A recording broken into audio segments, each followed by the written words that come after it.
এটা হচ্ছে আমার ভাগ্নি। আমরা দুজন এখন হেঁটে হেঁটে যাচ্ছি গাড়ির দিকে, গাড়িতে উঠবো বলে। চলে এসেছি গাড়িতে, সবাই গাড়িতে উঠে পড়েছে এখন। পিছনে ও দুটো আমার বোন, ওরা এখন নাচানাচি করছে, খুব আনন্দের মধ্যে আছে। হ্যাঁ, এটা হচ্ছে আমার ছোটো বোন, সামনে বসে আছে আমার সঙ্গে। চলো, ওরা দুজনে এখন পিছনে খুব এনজয় করছে। আমরা এখন যাবো জাস্ট জাম্পিং পার্কে, নতুন ওপেন হয়েছে পার্কটা। আমরা এখন বিশ্ব বাংলা গেটের কাছে চলে এসেছি। বিশ্ব বাংলা তিনি বলছে যে একটু গেটটা খুলুন, আমরা একটু বাইরে বার হবো। অনুগ্রহ করে আমি গেটটা খোলার চেষ্টা করছিলাম। তো এটা আমার হচ্ছে পিওর ঢাকনি, বসে আছে বানকানে। চলো, এটা হচ্ছে আমার ঢাকনি, এখন রাস্তায় ছোটাছুটি করছে। সো আমরা এখন চলে এসেছি জাস্ট জাম্পিং পার্কের সামনে। এখন আমরা ফ্যামিলি সব যাচ্ছি জাস্ট জাম্পিং। ওটা আছে এই বিল্ডিংয়ের 10 তলার ওপরে, ওখানে এখন যাব। এদের তো খুব এক্সাইটেড যাওয়ার জন্য। চলো, জাস্ট জাম্পিং লিফটের কাছে চলে এসেছি।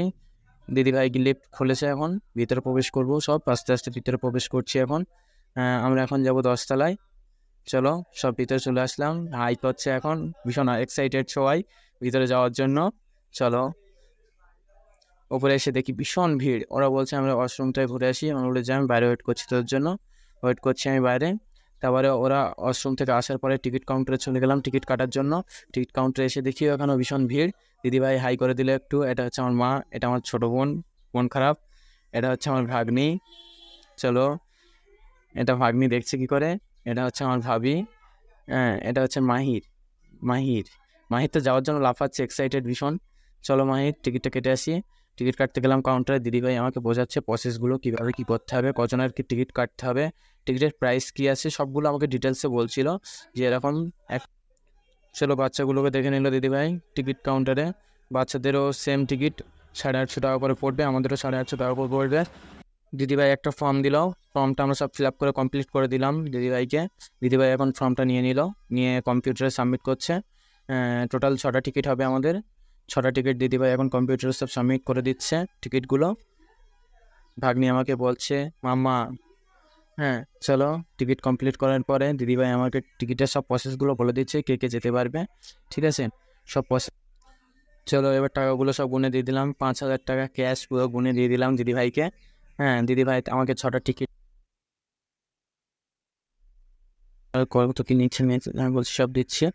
তারপর টিকিট কাউন্টার থেকে আমাদের মজা দিল, টিকিটগুলো দিয়ে দিল সব। হ্যাঁ, তারপরে প্রসেসগুলো শুনে নিলাম কী করতে হবে। ওখান থেকে আমরা আসছি, হেঁটে আসছি। এটা হচ্ছে জুতো রাখার র্যাক, আর ওটা বসার জন্য জায়গা। আমাদের এখানে বসে জুতোগুলো খুলে মোজাটা পরে নিতে হবে। এর মধ্যে আমরা চলে এসেছি মোজা নিয়ে, টিকিট নিয়ে চলে আসলাম ওই কাউন্টারের কাছে। এইবার আমরা এখানে মোজাগুলো পরে সব কমপ্লিট করে নিলাম।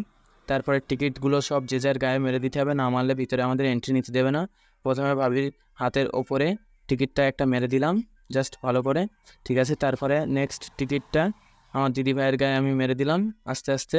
হ্যাঁ, যেন না উঠে যায় টিকিটটা, উঠে গেলে কিন্তু ভিতরে প্রবেশ করতে দেবে না। চলো, ভাগ্নির গায়ে আস্তে করে মেরে দিল, তারপর মাহিরের গায়ে মেরে দিল টিকিটটা। তারপরে আমরা ওয়েট করছি কখন ভিতরে যাব।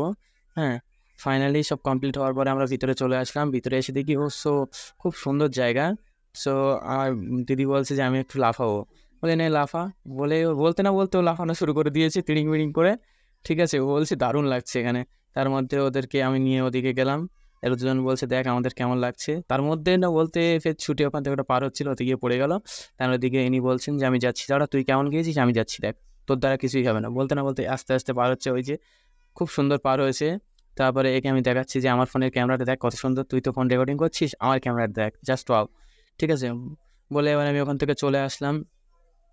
চলে আসার পরে এবার আমি ও বলছে যে আমাকে এখান থেকে ঠেলে ফেলতে, বলতে না বলতে ও ঠেলে ফেলে দিয়েছে ওকে। হ্যাঁ, ও তো ভীষণ এক্সাইটেড, ওখানে পড়ে গেল। তারপরে তো ভিতরে পড়ে গেল ঠেলতে গিয়ে। আর উঠতে পারছে না, ওখান থেকে কান্নাকাটি করছে। বলতে না বলতে ওখানে শুয়ে পড়লো। কি আনন্দ হচ্ছে এদের এখন, সে কি বলবো। তারপরে আমি এই তারপরে তারপরে আমি এই খেলনার এখানে চলে এসেছি। এখানে তো আমি দাঁড়াতেই পারছি না, আমাকে এত জোরে জোরে মারছে যে আমি just ছুটে ছুটে পালাচ্ছি। ঠিক আছে, ফের আসলে আমি বসে পড়লাম। ফের ওদিকে একটা ছোট আসছে, একটা জাম দিয়ে ওদিকে চলে গেলাম। ঠিক আছে, ওদিকে যেতে না যেতে ফের আরেকটা আসলে, ফের বসে পড়লাম। হ্যাঁ, এইবার ও আসছে ওদিকে, ওদিকে আমি ছুটে পালালাম ওখান থেকে, আমার দ্বারা ওটা হচ্ছিল না। তারপরে ওদের দুই বোনকে নিয়ে আরেকটা কাউন্টারের দিকে যেতে লাগলাম। বললাম যে এদিকে খুব একটা ভালো কিছু নেই, চল ওদিক থেকে ঘুরে আসি, ও কাউন্টারের দিকে কি আছে দেখে আসি। এ বলছে না না ওদিকে চল, ওদিকে আরও ভালো কিছু আছে। আমি বলি না না এদিকে আয়।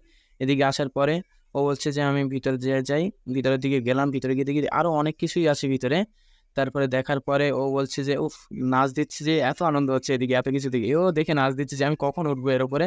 ঠিক আছে, এখান থেকে বলছে যে এগুলো নিয়ে এরা জাস্ট কথা বলতে দিচ্ছে না, এরা নাচছে শুধু। ঠিক আছে, এখান থেকে দুটো চাগিয়ে দুজনে চাগিয়ে নিয়ে যাচ্ছে, হালকা জিনিস দুজনে চাগিয়ে এখান থেকে নিয়ে যাচ্ছে উপরে। তাহলে ভাবুন কি অবস্থা। এবার ওখান থেকে উঠে এখান থেকে আসলো, ও স্লিপে ওখানে স্লিপ থেকে স্লিপ খেলো, স্লিপারে এখান থেকে নেমে আসলো।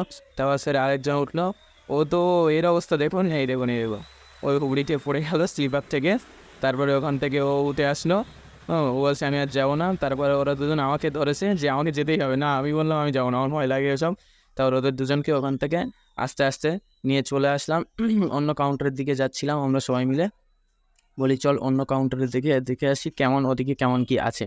বলে অন্য কাউন্টারের দিকে নিয়ে গেলাম ওদের কজনকে। এদিকে পার্কটা খুবই বড় পার্ক, দারুণ পার্ক। হ্যাঁ, 850 টাকা দিয়ে টিকিট কেটে মনে হচ্ছে না। তারপরে ওদের দুজনকে এবার নিয়ে আসি। ওদের দুজন উঠে আসলো ওখান থেকে স্লিপার থেকে। উঠে আসার পরে আমি এখন রোলার বক্সিং টাইপের যেটা, এটা ঝুলে পড়লাম। ঝুলে এখন জাস্ট এখাচ্ছি, ওখান থেকে স্লিপ খেয়ে আমি পড়ে গেলাম। আমি ভাবলাম যে আমিও পড়ে গিয়েছি, ওকেও ফেলবো বলে ওকেও নাড়া দিতে দিতে ও পড়ে গেল ওর মধ্যে। ওখান থেকে আর উঠতে পারছে না। ওর মধ্যে খেলা করছি আস্তে আস্তে। এবারে ও বলছে আমি হ্যান্ডলায় উঠবো, আমি বলছি আমিও উঠবো। হ্যাঁ, ওখান থেকে হ্যান্ডলায় ওঠার চেষ্টা করছি আস্তে আস্তে, কিন্তু উঠতে পারছি না। এতটাই যে এই গর্ত যে আস্তে আস্তে ভিতরে ঢুকে যাচ্ছি আমরা। কষ্ট মষ্ট করে ওপরে উঠলাম। তারপরে ওখানে বসলাম। এ তো উঠতেই পারছে না, তিড়িমিড়ি করে লাফাচ্ছে ফড়িংয়ের মতন। তারপর আমি ওখান থেকে উঠে বললাম যেভাবে হোক।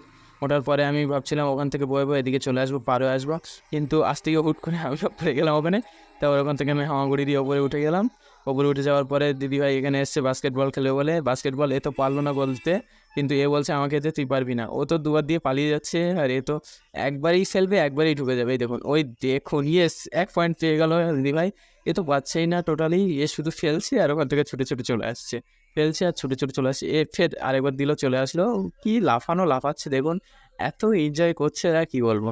এখান থেকে আমার ভাগ্নি চলে আসলো বাচ্চাদের ওখান থেকে, ভাগ্নির সঙ্গে একটু খেলা করলাম। খেলা করার পরে খুবই এনজয় করলাম। তারপরে ভাগ্নিকে ওরা নিয়ে চলে গেল।